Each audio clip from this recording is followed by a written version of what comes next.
Hello, today I welcome you to my world of watches, and in this video we are going to take a look at 5 G-Shocks for bigger wrists. Let's see what it's all about. So this is the part 2 video. In the first one we took a look at 5 G-Shocks for smaller wrists. If you want to see that video, just click on this little tab or go to the first link in the description down below. In this video we are focusing more on the bigger size G-Shocks. All of them are affordable, I think, but there's no limit like in the part 1 where I try to keep everything under $100. And as I say in every of my roundups, these are not full reviews. I only held a couple of these watches in my hands, so yeah, let's get started.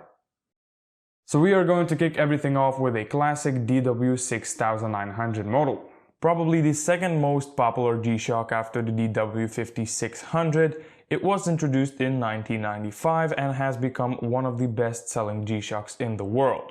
It was also featured in loads of films. I think it just proves how iconic it actually is. Here are a couple of examples. Bradley Cooper wore it in American Sniper, Tom Cruise in Mission Impossible 2, Tom Hanks in Captain Phillips, just to name a few. It is 52mm in diameter, 16mm thick, and weighs around 67 grams. Pretty basic functions and features for $55, of course. 200 meters of water resistance for your adventures in the water, a single alarm, a stopwatch, and a countdown timer. It sure has to be very good in terms of quality and durability because it's flight certified by NASA. Now, there are a lot of colors and variations to choose from, and by a lot I mean probably more than 100. There's even a McDonald's collaboration model, so yeah. Again, if you want this model but a bit better, take a look at the GW6900.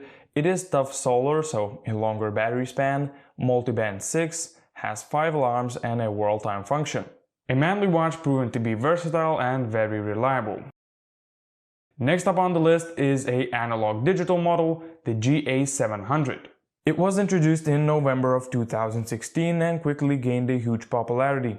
A friendly price and very tough looks attract a lot of people even after almost 4 years. Again, robust design, 53mm in diameter, 18mm thick, and weighs around 69 grams.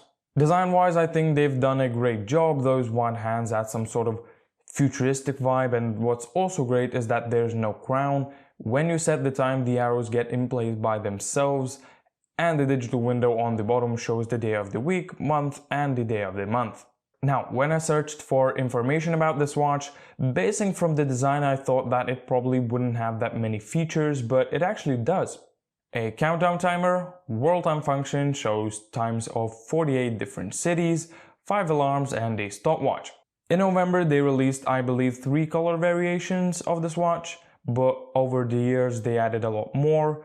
I saw this one in person and it's really big. Also, the dial is very deep, so just keep that in mind. If you want something that looks futuristic and tough, take a look at this one.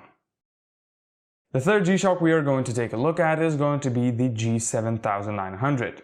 As you can see, all digital with a rather interesting looking design and quite some features. Moon and tide data, 2 stopwatches, a countdown timer, 4 different alarms, and a world time function. I have this one and I have to say that it is definitely not small. Around 51mm in diameter, 17mm thick, and weighs almost the same as the previous watches, around 70 grams. It has the supporters which make the watch look even more wider.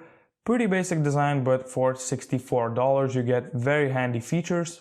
There are 5 colors to choose from, also this Rastafarian one, but it is actually pretty hard to get. I have the so-called rescue model, and there is a bit more advanced model to this one, the GW7900, which has a slightly different design, same functions, but with all of that, it is multi-band 6 and tough solar. Now, if you search for a bit, you can find some bargains online. For example, I picked this one up for $17 and couldn't be happier with it, so yeah, that is number 3.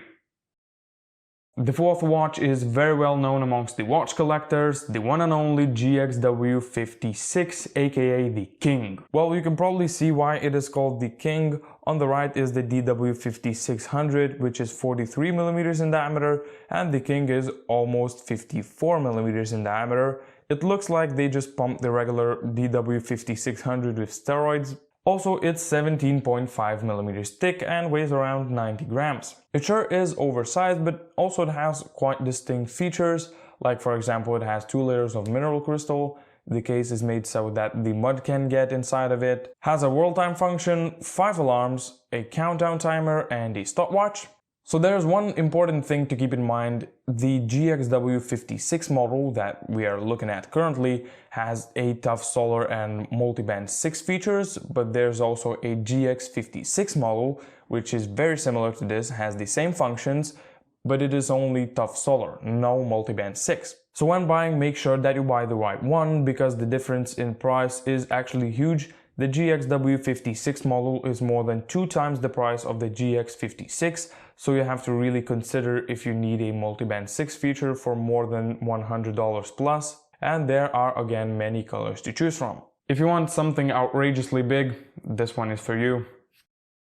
And in the 5th place we have something a lot more advanced, the GWG-1000-1A3, aka the Mudmaster.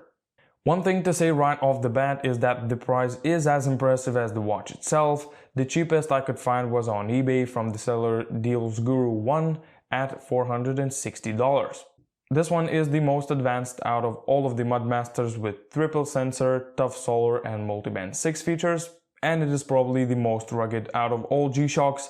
The case is again made so that the mud can get in, screw down crown has a sapphire crystal, screws rather than pins securing the bracelet, and also a stainless steel buckle. Speaking in terms of the size, we have a case diameter of 56 mm, thickness of 18 mm and weight of around 116 grams. The design makes me think of a tank for some reason. The oversized hands, complicated dial design, and overall case shape gives off the toughness and durability that this watch clearly holds. So as I said, it has tough solar, so you won't need to worry about the battery change. Multiband 6 will make sure to set the accurate time for you, and the star of this G-Shock, the triple sensor, gives the possibility to use a altimeter, barometer, thermometer, and compass, which are built in this watch.